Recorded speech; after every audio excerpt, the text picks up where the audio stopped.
Pilkada masih 2 tahun lagi, namun satu persatu calon Bupati Lombok Utara sudah berani unjuk diri untuk tampil di Pilkada Lombok Utara tahun 2024 mendatang. Salah satunya adalah Raden Nuna Abriadi, salah satu legislator senior asal Lombok Utara. Melalui kanal Tanjung TV, ia menyatakan untuk maju pada Pilkada tahun depan.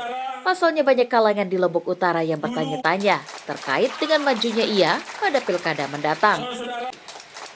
Bertempat di kediamannya di Karangraden hari Rabu 27 Juli 2022, ia telah menyatakan diri akan maju pada Pilkada tahun 2024 mendatang. Karena berbekal dukungan Partai PDIP, sudah menampung ia sebagai calon tunggal Bupati Lombok Utara. Atas dasar itu, ia sesegera mungkin mengungkapkan majunya pada Pilkada Lombok Utara 2024 mendatang, agar lebih jelas dan masyarakat tidak lagi bimbang terkait dengan pencalonannya sebagai calon Bupati Lombok Utara tahun depan. Untuk lebih lengkapnya, berikut pernyataannya secara resmi melalui kanal Tanjung TV sebagai channel yang ia percaya bisa membawa kabar baik kepada seluruh masyarakat Lombok Utara agar semua mengetahui secara pasti kejelasannya untuk maju pada Pilkada tahun 2024 mendatang. Ya, sebagai kader partai ya tentunya saya juga bertanggung jawab ya, mempunyai kewajiban untuk membangun daerah saya yang saya cintai. Ya, kita semua bersusah payah berjuang mendirikan Kabupaten Lombok Utara ini dan alhamdulillah berdiri. Bagaimana mengisinya dan bagaimana menjalankannya? Ya tentunya perlu ada nahkoda, ada pemerintah. Ya. Nah, oleh sebab itu di dalam keyakinan politik saya juga mempunyai visi ke depan, membawa arah Kabupaten ke Lombok Utara ini lebih baik. Ya, partai sudah memutuskan bahwa saya harus mencalonkan diri sebagai Bupati Kabupaten Lombok Utara. Nah, persoalan ke depan seperti apa ya, kita ikuti saja mekanisme yang ada dan bagaimana hasil nanti daripada pemilihan anggota legislatif ya sebagai syarat pengajuan kursi dan sebagainya. Kemudian semua arah itu akan menjadi jelas. Gitu. Saya dalam prime pemikiran saya ini sudah ada mimpi-mimpi besar ya buat saya secara pribadi ke arah mana Kabupaten Lombok Utara ini akan saya bawa. Itu Dinda. Oke. Dengan pernyataan ini maka diharapkan agar pencalonannya menjadi jelas dan nanti masyarakat akan menilai siapa yang akan dipilih menurut kriteria yang mereka inginkan menjadi pemimpin di Lombok Utara. Namun yang jelas, ia memiliki visi besar untuk membangun Lombok Utara karena bagian Lombok Utara ke depan akan sangat bergantung pada kualitas dan ketegasan pemimpin dalam menjalankan amanah, bukan hanya mengikuti formalitas harian tanpa visi yang jelas. Yang perlu sekali kita sadari ya, bahwa rakyat harus menyadari adanya pemimpin. Rakyat harus menyadari bahwa di Kabupaten Lombok Utara ini ada pemimpin. Siapa? Bupati. Nah, bupati ini mempunyai visi yang dijelaskan di dalam misi-misinya. Nah, oleh sebab itu, mimpi ini harus diterjemahkan dan masyarakat merasakan kenyataan daripada mimpi yang dia bangun. Nah, oleh sebab itulah saya katakan bahwa kita harus mempunyai konsep yang jelas dan matang. Ya, supaya tidak jalannya pemerintahan dan pembangunan ini jalannya normatif seperti aturan administrasi saja, tidak.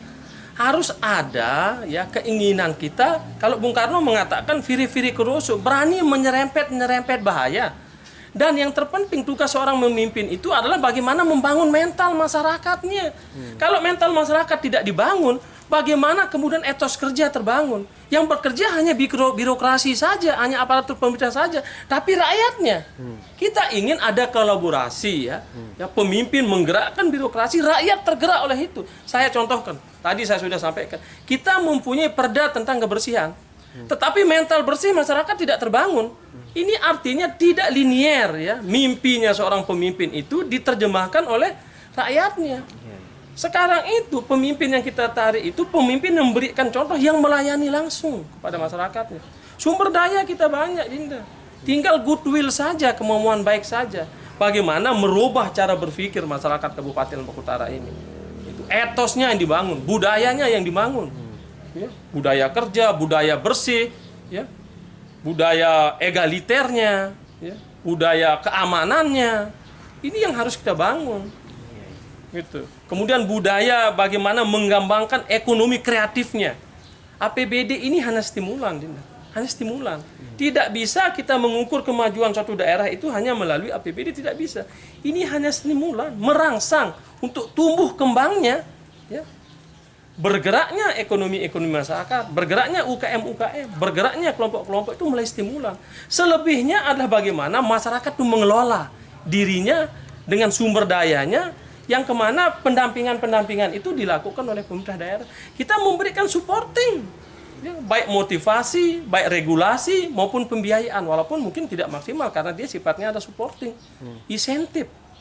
Nah, kalau mental ini sudah terbangun, gitu ya, mental kerja masyarakat, mental kebersihannya, ya, mental persaudaraannya, mental gotong royongnya, semua bisa kita gerakkan. Sumber daya utama kita membangun itu adalah bagaimana menggerakkan mobilisasi masyarakat untuk, ya, menerjemahkan apa yang menjadi visi daripada pemerintah kita. Visinya baik tapi rakyatnya tidak mau mengikuti. Untuk apa?